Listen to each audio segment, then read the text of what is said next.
Welcome to this session, Out of This World Digital Breakouts. This is a lot of fun for me because, as you will see from this information, I'm a lifelong puzzle solver, and so I like to tap into the curiosity of students as I am encouraging them to learn. And so this just goes right along with me being a lifelong puzzle solver. And so I have become an avid breakout creator. I'm also a digital learning facilitator in the Buncombe County Schools and love my job. So the first thing that we're going to do is we're going to check out a sample. Let's jump right into this and take 5 minutes to try some of these samples. You're going to minimize my screen and enter into your URL bar bit.ly/breakout samples. When you reach that address, you are going to see several different examples. Jump right into the first one, and this should be a live link for you, and it kind of sticks with today's theme, Out of This World. And then you can take a minute or two to jump into any of these other ones just to see how a breakout room actually works. When 5 minutes is up, jump right back into our presentation and we will continue on.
Now that you've had a moment to try a breakout room of your own, let's analyze this breakout room to see what all is involved.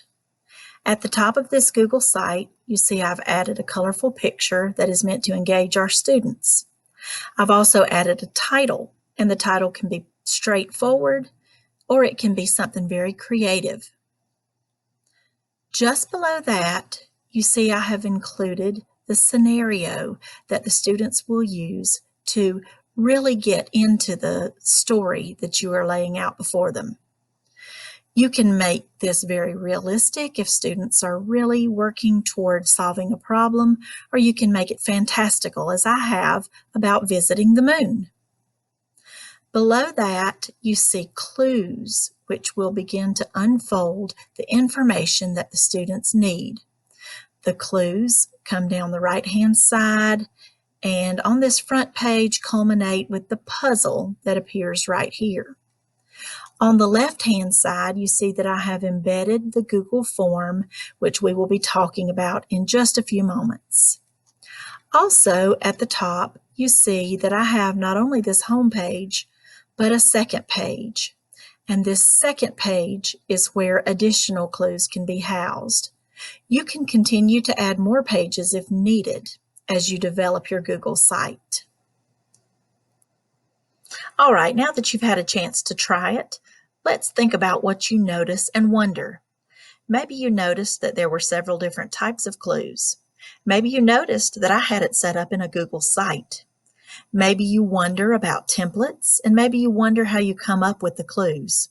We're going to cover several things so that you can take this and you can go back to your classroom with one that is ready for you to try with your students after just a short amount of practice. The first thing we want to do is look at a digital breakout planning template. This is a template that I designed that is very basic that you can use for your own creation. I'm going to share this template with you in just a moment, but when you click on it, you're going to notice that it is going to make a copy for you in your Google Drive. So I'm going to click Make a Copy.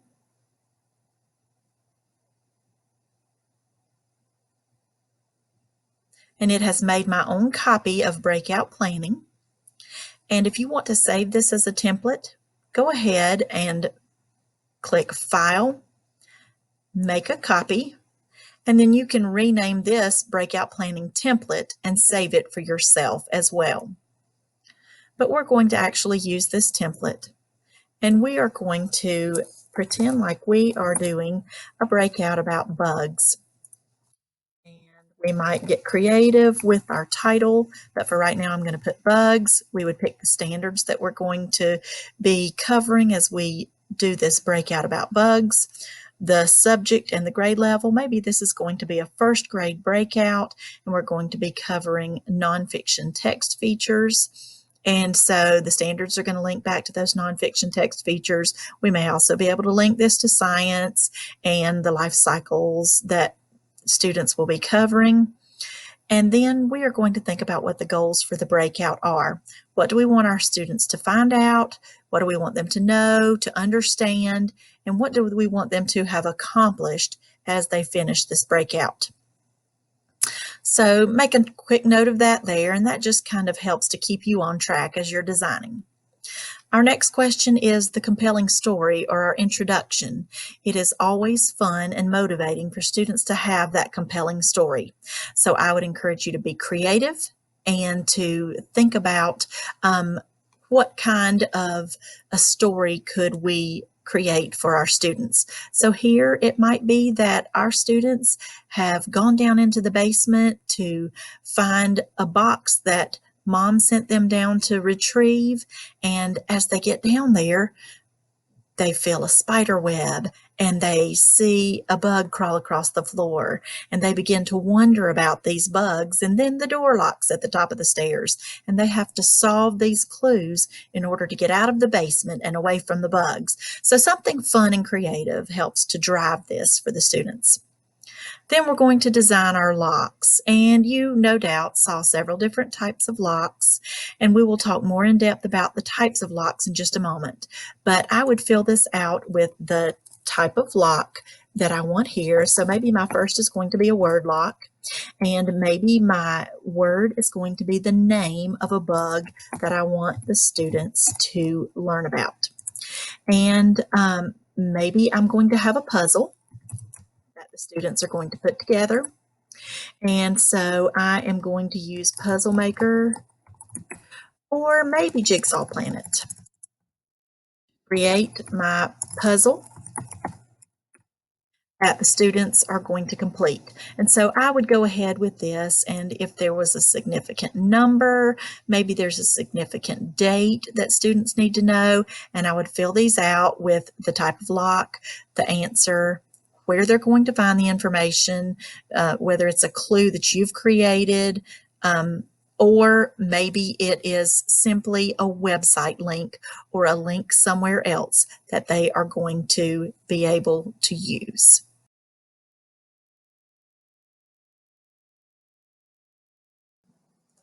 So I have taken a few minutes to complete part of my breakout planning document.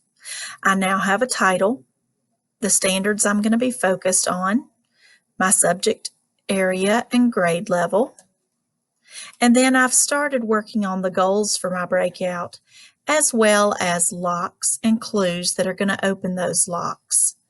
What I'd like for you to do is take 2 minutes and you will go to bit.ly/breakout template copy. And when you do so, then you will also have a copy. You will begin working on your copy and just flesh out as many details as you can in 2 minutes. And then we're going to come back together and look at the clues. So go ahead and minimize my page now so that you can work on your breakout template.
All right, now that you have begun your planning, let's take a few minutes to talk about how our clues are going to be presented to our students.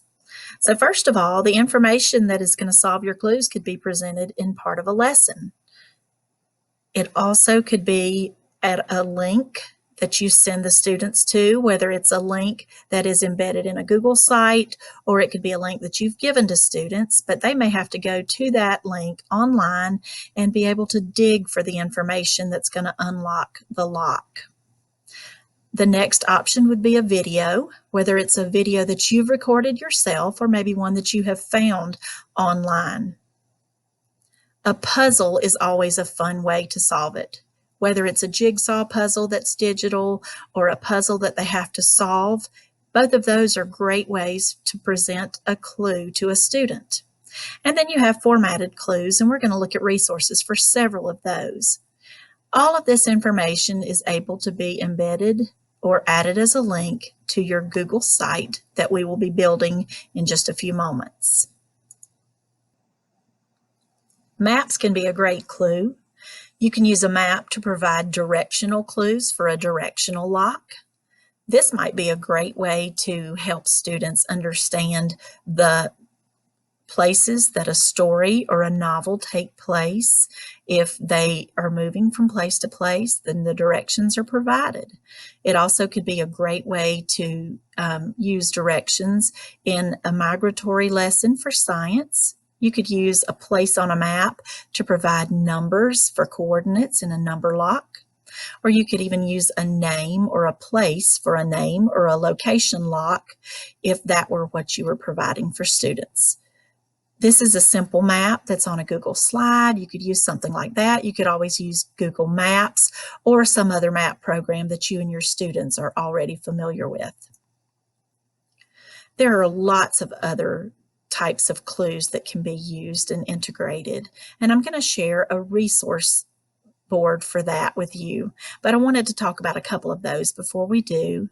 One is the digital jigsaw puzzle, which can be a lot of fun. The picture itself of the jigsaw puzzle when it's put together, as you noticed with Orion, could be a great way to provide a clue for a lock, but you could also actually provide the clue in words on the puzzle as they complete the puzzle.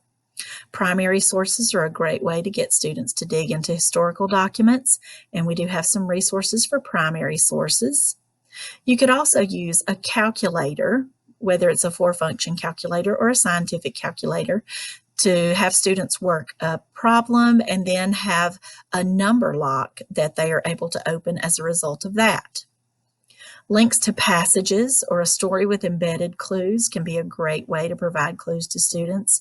And classtools.net has got a lot of fun tools for making clues for your students.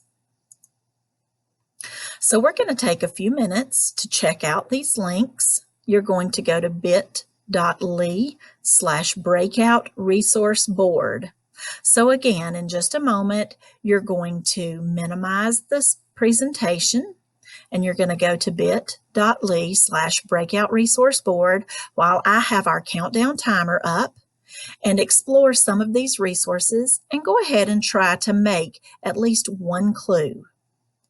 When you go to this resource, you're going to see a lot of possible tools for making clues. There are screencasting tools that could allow you to make your own video. There's a fake ticket generator, which can allow you to make an airline ticket, an event ticket. There's a ransomizer, which is really great for making ransom style notes if you really want to add that idea of mystery.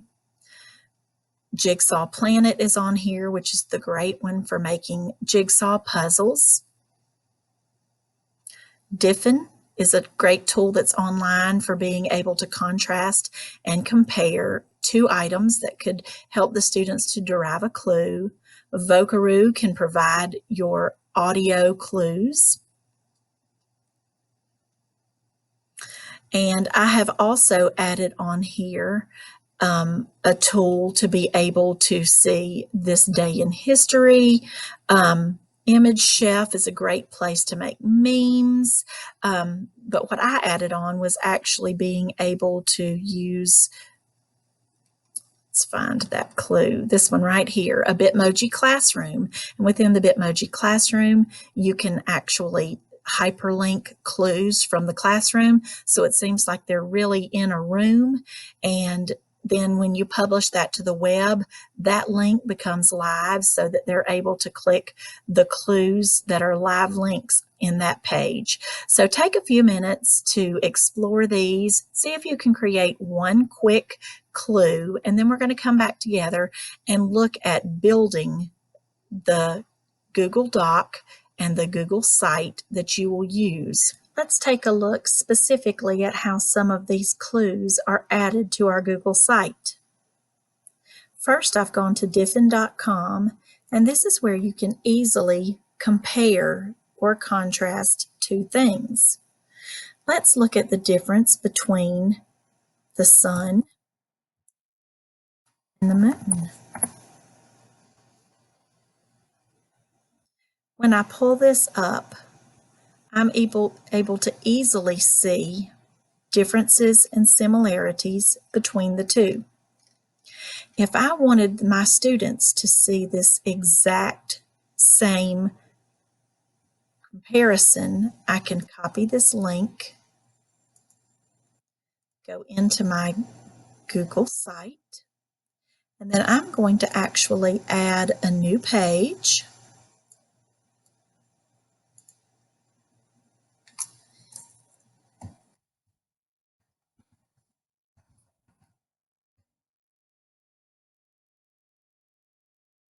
And this would be then put in as a link.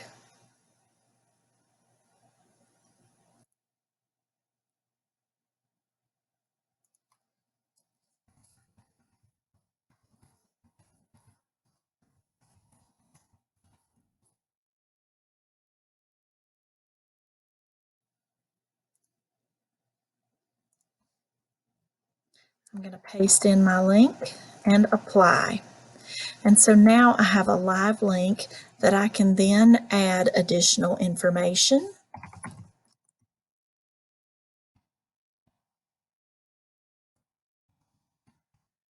And this might lead them directly to some clue that you want them to have to open a lock. Next, we have a fun clue.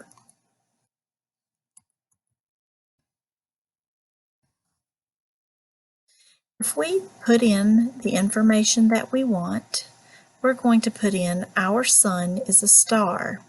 And what it does is it completely flips it upside down, and then I am able to highlight, Control-C to copy, and then I'm coming back into my Google site, and I'm going to add a text box and Control-V to paste it in.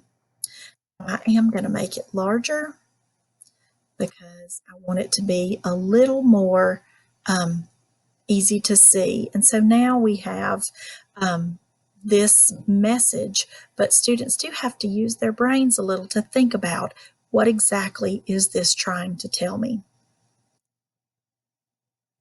I'm also going to add some emphasis to that to make it stand out a little bit. Now let's go to this day in history. Here we have today's date in history.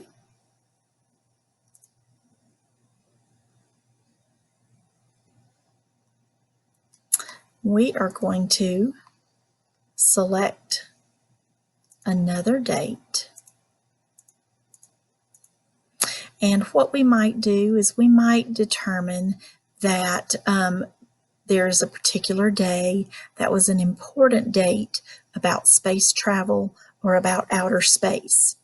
When I find that particular date, then I would use that as a link that I could then post. So let's just pick a date. And we're going to pick March the 5th. And in 1963, we see that the hula hoop was patented. So we are going to go back here. And again, we're going to click text box. We're going to add our text. We're going to make it larger. And then we're going to give it a different emphasis than the last one. So again, we have something that stands out a little differently.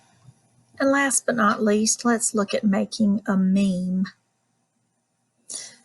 I have come to imageflip.com, the meme generator part of this website, and we are going to look for something that is going to be appropriate to use with students, and we're going to pick the Kermit window scene. Then we can add our text, and this text can be clues. We're going to make something very basic here.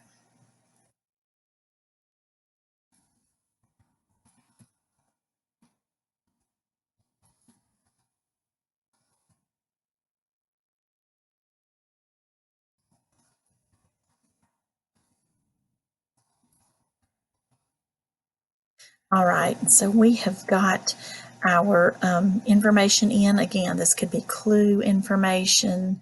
It can also just be a summary of something, or it could send them somewhere. And so now we have an image link, or we have the HTML for an image. I'm going to copy the HTML information. We are going to go back to our Google site. We're going to embed. And you notice I went to the embed code, put in the embed. When I click next, it's going to show me a preview of what I'm putting in. And with that, then I'm going to make it larger so that I have my meme in here directly. The other way that I could, and I'm going to actually increase this just a minute, just a little bit, so that we can see the citation for where this came from. So another way that I could do this is if I have an image that I have saved in my drive or on my desktop, I can also select drive and pick that image, or I can select images and select an image from my computer. So that's some ways that you can put pictures in here as well.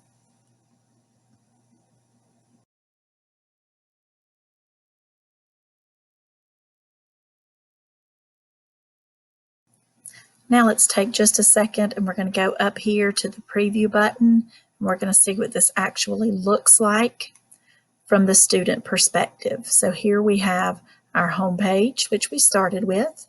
Here was the Space News page, which just has a couple of pictures on it. And then we have our additional clues page that we just added. Here we have a link, and we would have added our additional instructions or questions here. Here's our flipped text. Here is a link to this day in history, which could send us directly to a clue. And then we embedded an image, and we see it here as well. So have fun creating these clues, because they, once again, can bring out curiosity in your students, and they also can help them to learn something in a very creative way.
Now that you've got some clues created and you're starting to get the hang of this, let's begin building our Google form. The Google form is going to be the quote unquote room that your students are quote unquote locked into. And so it's going to be a locked form, and we're going to actually put in what we want them to be able to decipher as clues. So we're going to build it into a form. We're going to start with our first locker clue, and we're going to think about the ages and abilities of our students. And I'll show you exactly what I mean by that. So let's exit this and let's go to a form that I have begun working on. So here we have our out of this world form, which you experienced just a few moments ago. I have a title, and then here I could put in more of a scenario if I wanted to add my scenario here, as well as into the Google site that will house this in just a little bit. And then you can see my first lock is the letter lock.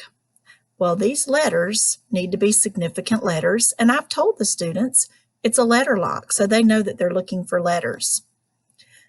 I would highly recommend putting in what type of lock it is.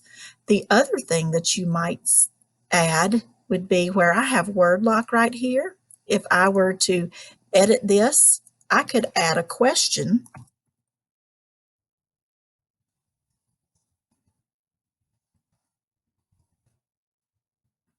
And then students know exactly what it is that they're looking for. You don't have to do that. You can simply leave it as just word lock to make it a little more difficult. But again, you know your students and you know their abilities as well as the ages that you're working for. So after I have my lock identified, there's a few things that I want to make sure that I do. Typically, a lock is going to be a short answer lock. And then we're going to tell it that we want to, at the three-dot menu, use response validation. I have that turned on. We also want to make it required, so I have that turned on. So now I have to tell it what the answer is. Well, the answer is going to be, is it a number? Is it text? Is it a length? If it's a number, you're able to put in, if it's a number, it is a particular number, okay? Or you can put equal to. So if you put in is a number, it's going to allow any number to be put in. But when we put in equal to, it's going to make sure that I have that exact number put in. So we're going to put 8. And then we have our custom error text. So when students start to enter a number, if they enter the incorrect answer, this is the answer that they will see pop up, or the error they will see pop up. This can be a clue. It can be a question that directs them to the right answer, or it can be something like on my name lock, I have, because it's not a number and I wanted a particular answer, I put regular expression, not text, regular expression, and then I can do matches and I can do Orion because that is what my puzzle clue led to. And then the clue that they get if they put in the incorrect answer is capitalize your answer. This could also be go back and watch the video again or whatever might help them to be able to answer it. Just make sure that your answer is required and that you select response validation for each of these answers. All right, so let's try starting your locked form. You can open a new tab and go to forms.new.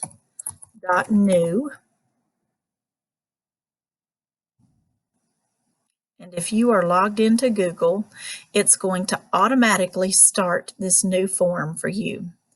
Give your form a title. Obviously, I would title it according to what my breakout is going to be. Add your question. And then we will use the drop down to make it short answer. We're going to require it and select response validation. And then we're going to say we want this to be a regular expression that matches. And this is going to tell us exactly what it has to be for the student to be able to unlock it. So I want you to take 4 minutes to go ahead and work on that. You're going to start your form, add your lock, and use response validation to add your correct answer.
Well, I hope you had time and had some fun getting started on your Google locked form. don't forget, you can always go to forms.new, and if you're logged into Google, it will automatically start a new Google form.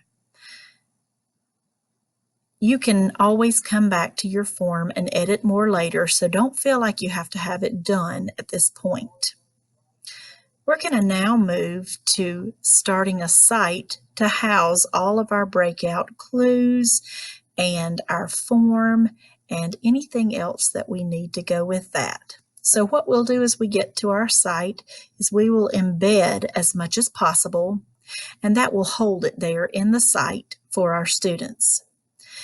If we can't embed something, that's when we will move to a link and provide a link for that item.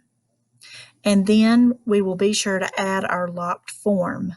Again, if you go back and edit your form, you just refresh your page and republish, and then you're able to continue to use that.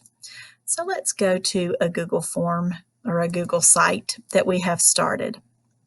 Here is our home page of the Google Breakout form that you were using earlier. You can see the form that I had was embedded on the left. You had a video clue to start with, and that was embedded.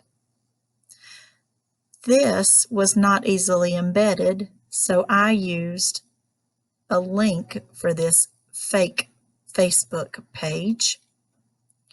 And then at the bottom, I was able to embed a puzzle that students can then work with when they are opening the published part of this page. So let's go to the second page, and we will look at putting in a couple of new pieces. We are here on this page, and we are going to insert, and we're going to pull images that are on my computer. So here is one, and we're going to open it, and there it is. So we have a ransom note, and I'm going to format it so that it can easily be seen, and I like it being large. And then we're going to add another image, and these are from some of the clue creators that I shared with you in the clue resources just a while ago. Here's a newspaper, and again we're going to make it large. And so these are really just pictures, but students then are able to explore these as images on their device so that it is a clue for them. And one of these is going to have a clue that's going to open one of the locks. So we could add additional pages if we needed to add additional pages. We could go back to our home screen and add more on our home screen. We might want to put something else here just to make it a bit fuller on this page. And then when I go to publish, I'm going to be sure that my settings are that anyone on the internet can view.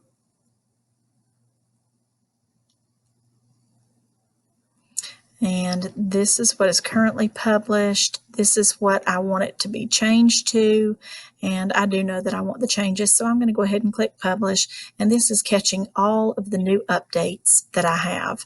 And so my settings for sharing with others are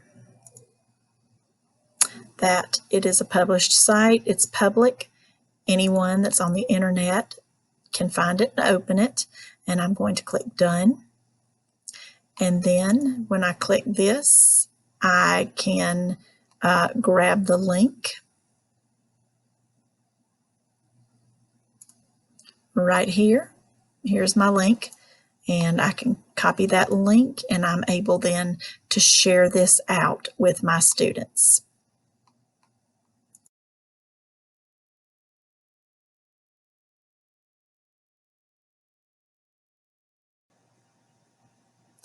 Now it's your turn to add a site. You're going to go to a new tab and type in sites. forms.new, just like we did for forms.new. And when you click that, it's going to pull up the new Google Sites. There we go. We have our new site, and you're going to begin editing. And we're going to spend about 4 minutes for you to get started. I'd like for you to start your site, add a title, change the background if you'd like, and go ahead and try adding at least one clue, but feel free to do more if you'd like to.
And last but not least, let's talk about a few tips to make your life a bit easier First of all, be sure that clue permissions are set that anyone can view the clues.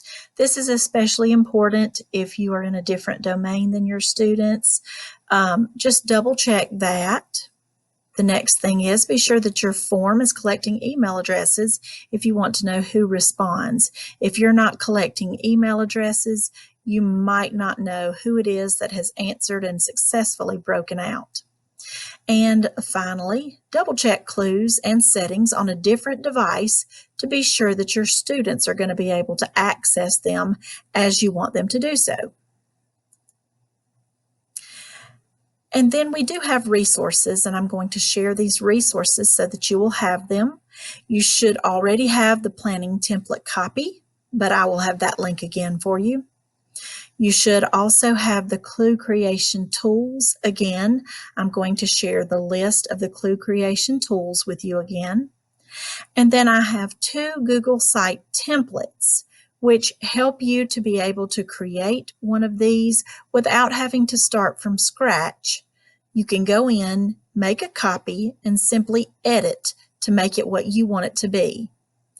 Now, you know how to make it from scratch since we did that today, but if you want to start with a pre-made one, then you'll have that option.